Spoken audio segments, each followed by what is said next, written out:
Hello, my lovely friends. If you're here today, it's because you're probably on a weight loss journey or wanting to be on a weight loss journey to find that beautiful, wonderful, happy you that's at a healthy weight, feeling energetic, confident, happy with your food, and happy in life in general.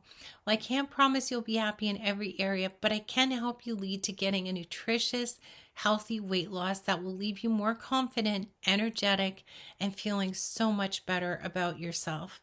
Maybe you're at that point in life where you're well into your 40s or over, and losing weight just is not the same as it used to be in your 20s and 30s. But that does not mean it's impossible.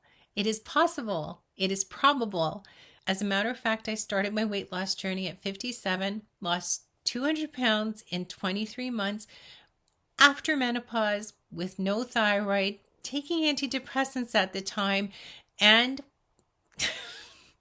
with autoimmune diseases. So I had a lot against me, I thought, but it didn't stop me from losing weight pretty quickly. I dropped 10 pounds a month. So please don't let your age, don't let what's going on in life let you think that you can't do it too, because you can. With the right mindset, a little bit of knowledge, and a lot of self-love, you can start your journey and become a healthier, happier, more vibrant, and super energetic version of yourself. Today, we'll explore what it really takes to lose weight when you're well into your 40s and afterwards. Talking about food, talking about mindset, talking about the emotional and spiritual aspects of losing weight as well. So let's dive in. Okay, so first things first, let's talk about why losing weight after your 40s feels different. Because it is different.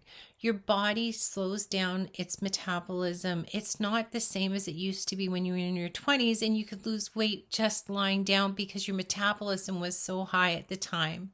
And then there's the hormonal changes, especially as we approach and pass menopause. This causes weight gain in general, especially in the belly area. I never had a belly before menopause, and I don't have a very big belly now, even after all that weight loss, but still, I want to get rid of it.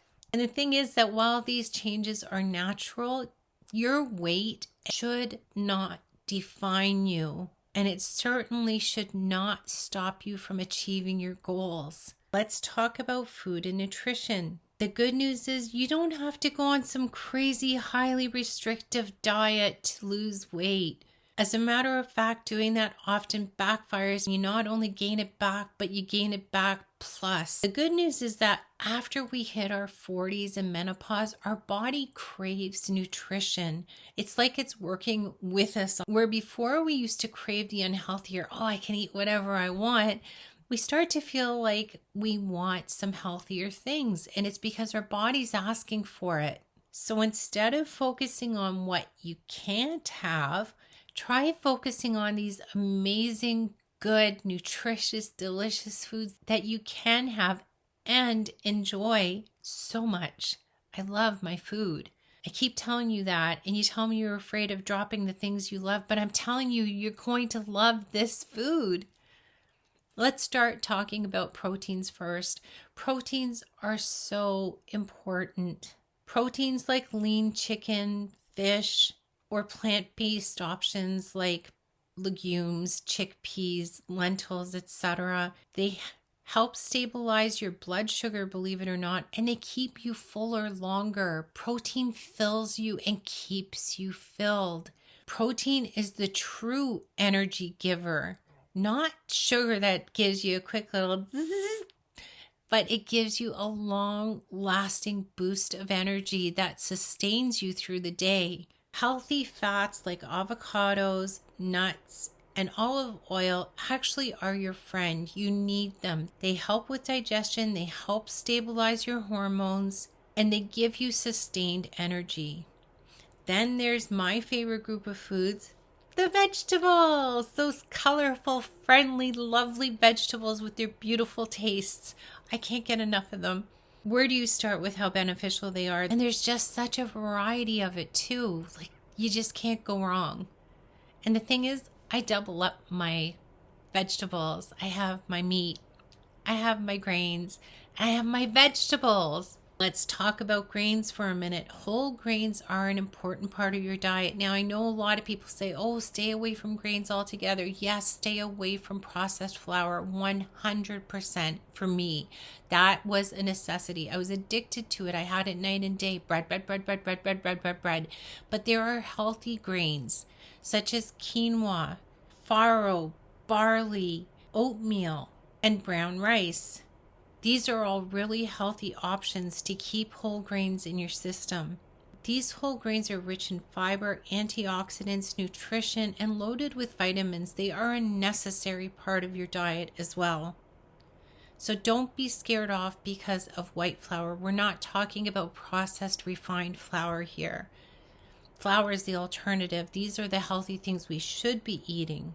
Here's a little tip for you. Maybe you can't start like I did all in one day where I completely changed from A to Z overnight. Start small, make little changes, plan every week to incorporate new healthy foods to substitute for some unhealthy choices you make now.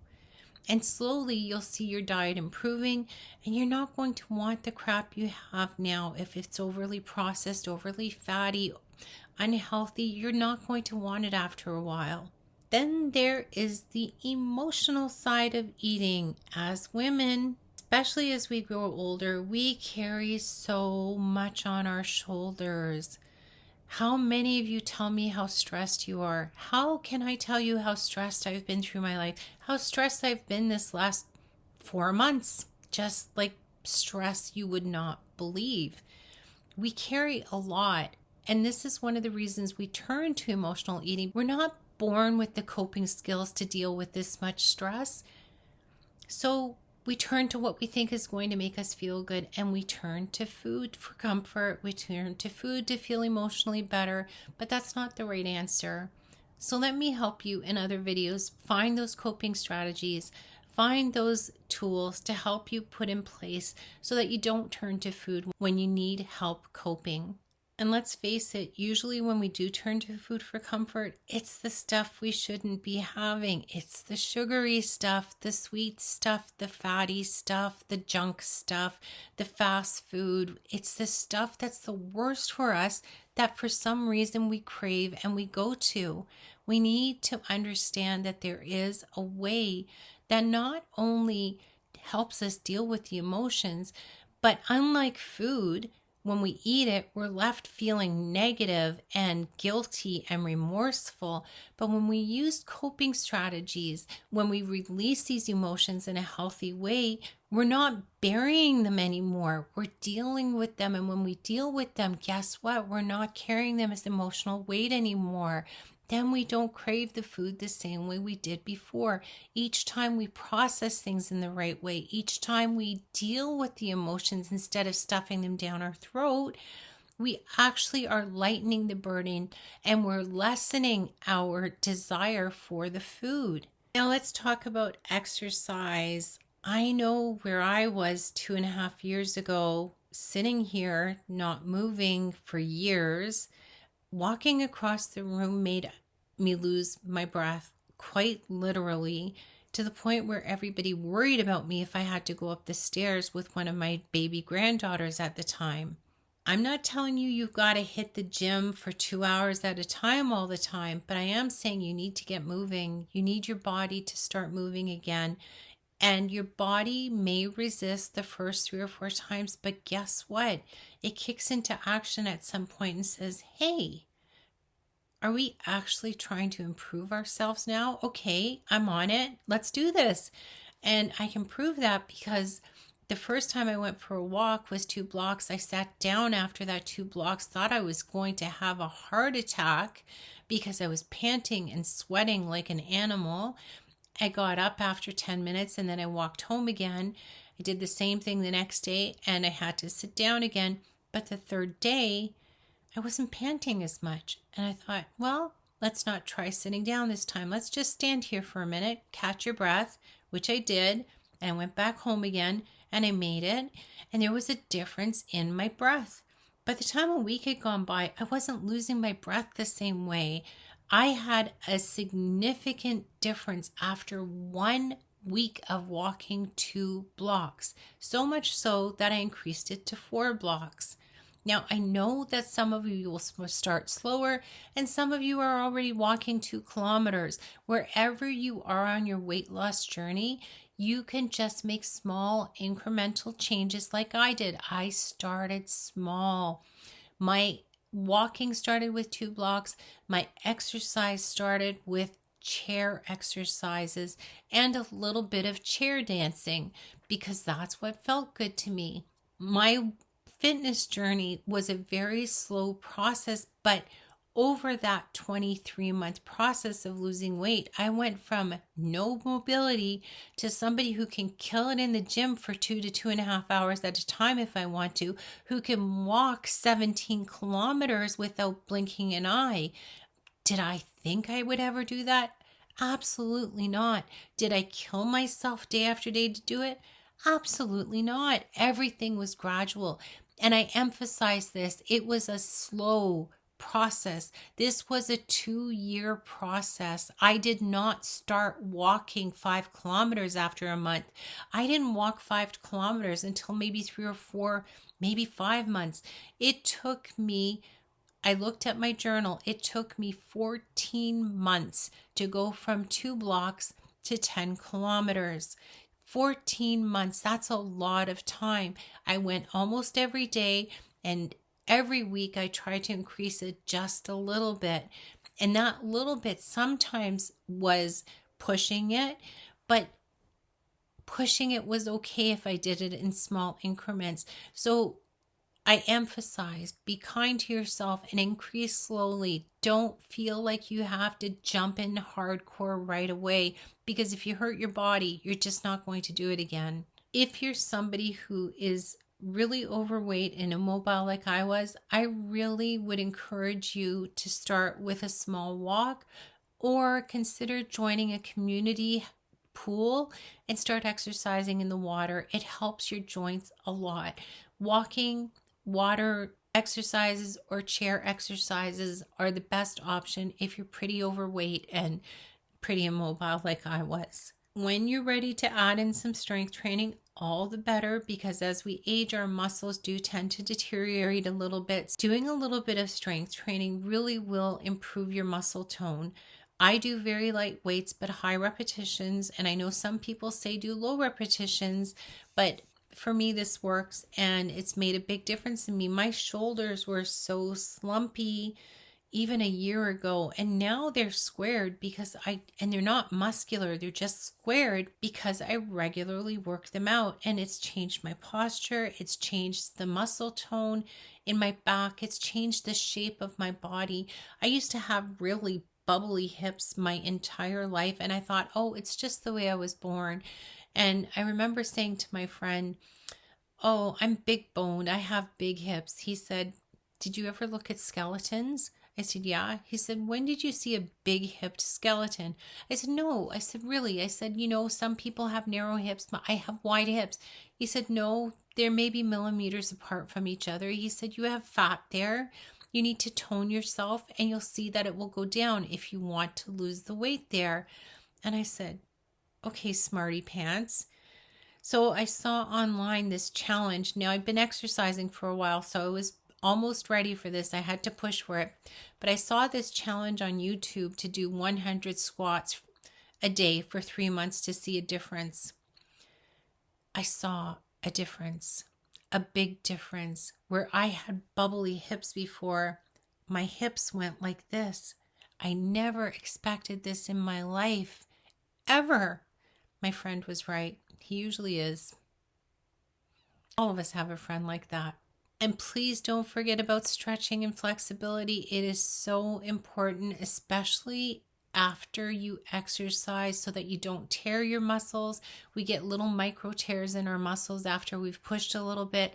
So please make sure you stretch your muscles properly after you exercise. One thing I want to encourage you to do is to build yourself a support network. That could be family and friends, people who you know will stick by you. It could be joining an online or in-person weight loss group. It could be a Facebook group. It could be here in my comments. Just participate and talk about when you need to talk about it, because having that support of people who've been there where you are, people who are experiencing the same journey as you're experiencing, is really important, and it will help you through the hard days do come, but they end and we get through them, and the next day comes and the hard day is gone. Finally, I want to talk to you about what really was the biggest game changer for me from not being able to start to actually doing this successfully. And that was finally realizing I needed more than just to want to lose weight. I needed more than to want to fit in my dress again that was hanging on the back of my door for years. I needed more than these surface level reasons. I needed a purpose that I was going to stick to. I needed something that was going to anchor me in place and keep me solid. And I know some of you are going to say, I don't have granddaughters like you that I want to live for. I don't know what I want to live for. Hey, you're special. Why not want to feel good again? Be energetic again. Be healthy. Be alive feeling, have a pep in your step, get up with energy, go to bed without your joints screaming at you. You are enough of a reason yourself. And if you have more reasons, all the better. But grab onto your reason, whatever it is. And if it's just because you want to feel good, I love that reason. And I think it's fantastic. If I had any idea how good I would feel after losing 200 pounds, I would have done this years ago, but I had no clue. And if I knew, I'm telling you, it's reason enough. And not only enough, it's a fantastically good reason. You are worth the little bit of effort. It's not hard. It's hard to start, but it's not hard. You are worth the little bit of effort it's going to take to start and get to the happiest, healthiest you. You know I enjoy you all so much, so thank you for spending your time with me today. I hope that this video resonated with you, and let me know what did speak to you today in the comments. Whatever your next step looks like, remember, it's never too late to start. There's a lady in the comments who was 82 and lost a lot of weight. And I'm thinking like, man, that's kicking it. That is awesome. And I hear of others who are much later in life losing weight and pushing through and doing the hard stuff. Like, it's never too late.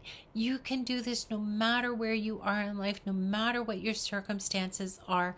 You are worth it. You are worthy, you are capable, and you are so much stronger than you even begin to realize. Please remember to give me a thumbs up, hit that subscribe button, and come back for more, because I have lots more coming.